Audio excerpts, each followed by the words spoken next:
Halo guys, Assalamualaikum warahmatullahi wabarakatuh. Apa kabar? Semoga teman-teman dalam keadaan sehat walafiat. Salam buat keluarga, teman-teman di rumah. Salam sepak bola ya guys ya.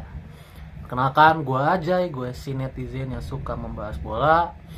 Tadi malam sudah digelar banyak pertandingan di liga-liga Eropa ya, dimana menu spesial di video kali ini adalah keberhasilan dari Harry Kane yang akhirnya mendapatkan mayor trofi pertama sepanjang karirnya, 14 tahun berkarir di level profesional ya. Selama 14 tahun dari umur 18 sejak di Tottenham dia sudah banyak melakoni pertandingan.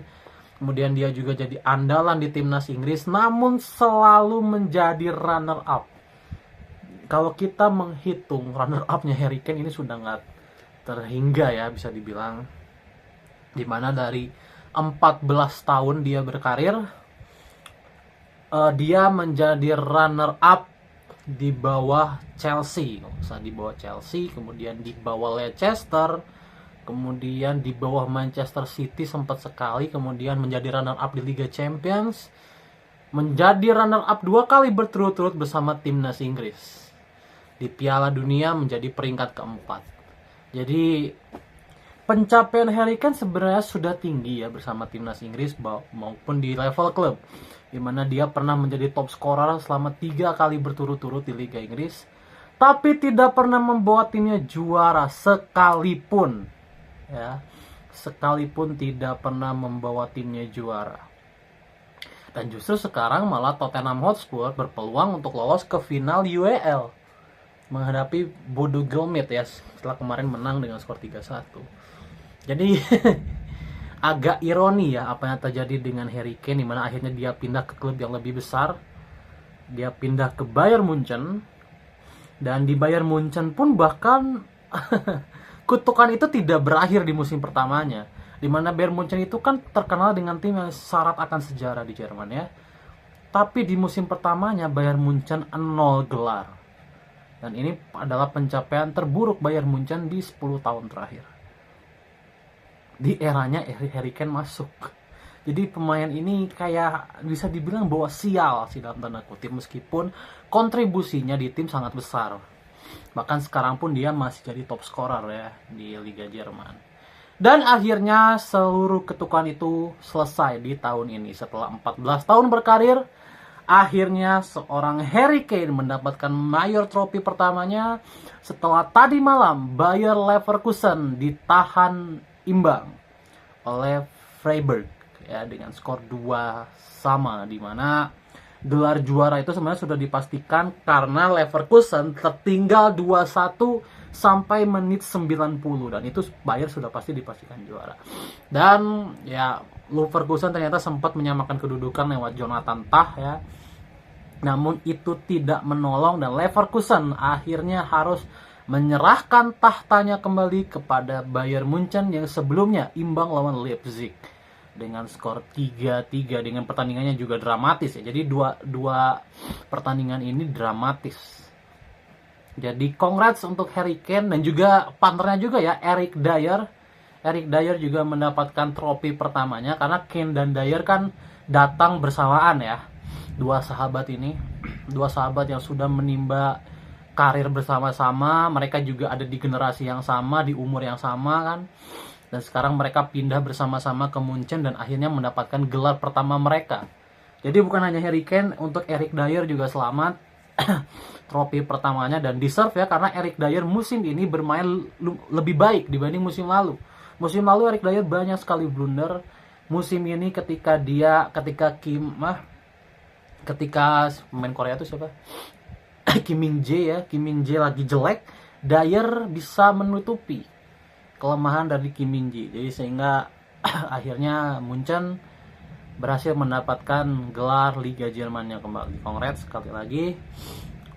Semoga ini menjadi pemicu semangat ya. Karena Munchen juga udah tinggal ada lagi yang dikejar. UCL mereka udah kalah. Kemudian DFB Pokal juga udah kalah. Jadi kita lihat apakah musim-musim depan atau nanti bersama timnas Inggris dia bisa membawa gelar untuk seenggaknya timnas Inggris lah. Kalau timnas Inggris kan sekarang sedang dalam fase, bisa gue bilang ya, timnas Inggris salah satu tim terkuat saat ini karena isinya Inggris itu kan luar biasa mewah ya. Kane, kemudian ada Watkins, kemudian ada Palmer, ada Foden, ada Saka, TAA, Declan Rice gitu ya, Kobe Maino, kan banyak kan pemain bintangnya tuh banyak. Kemudian Livramento gitu ya.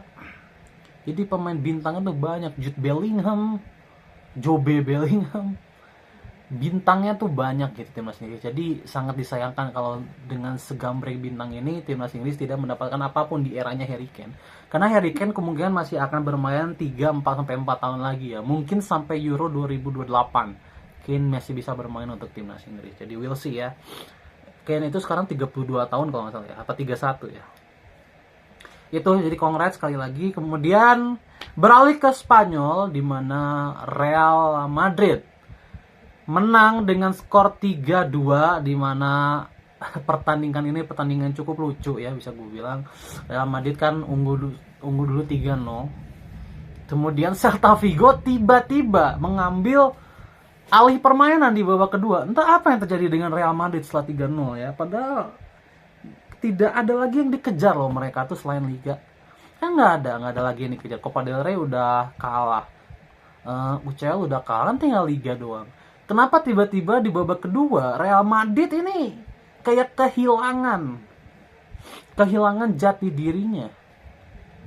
Gue nggak ngerti ya. Sehingga Celta Vigo mencetakkan 2 gol. Untung aja Real Madrid masih menang sehingga masih berpeluang untuk menyusul Barcelona. Karena Barcelona sebelumnya juga menang ya. Sebelumnya juga menang dengan skor 2-1 sehingga perbedaan tetap 4 poin dan masih ada kans Real Madrid untuk menyalip Barcelona. Dan Real Madrid punya PR besar ya, di mana mereka akan berhadapan dengan Barcelona kan minggu depan.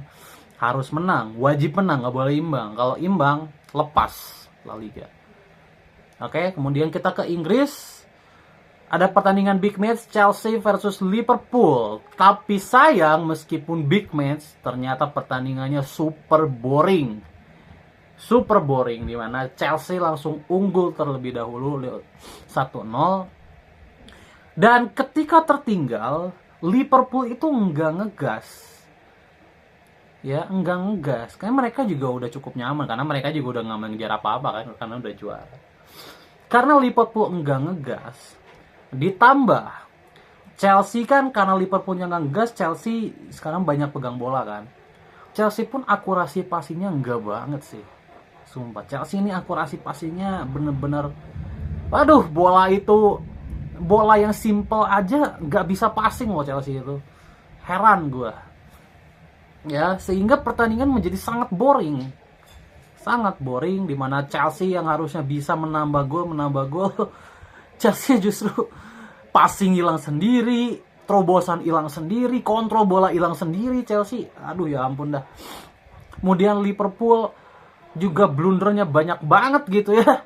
Ya mentang-mentang sudah juara, blundernya tuh banyak banget Liverpool. Nggak tahu dah. Jadi pertandingan ini pertandingan yang super membosankan. Ya, dan akhirnya Chelsea menang dengan skor 3-1.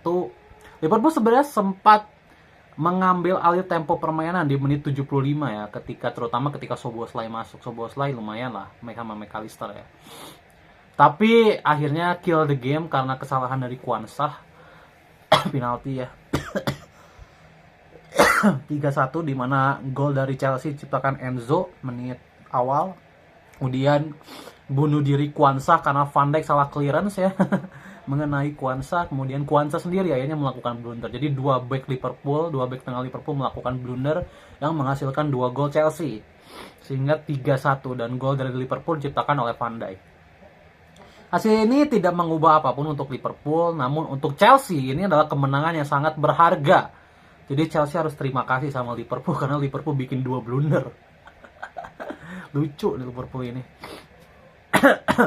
Chelsea sekarang masih di peringkat kelima, namun poinnya 63, sama dengan Newcastle, sama dengan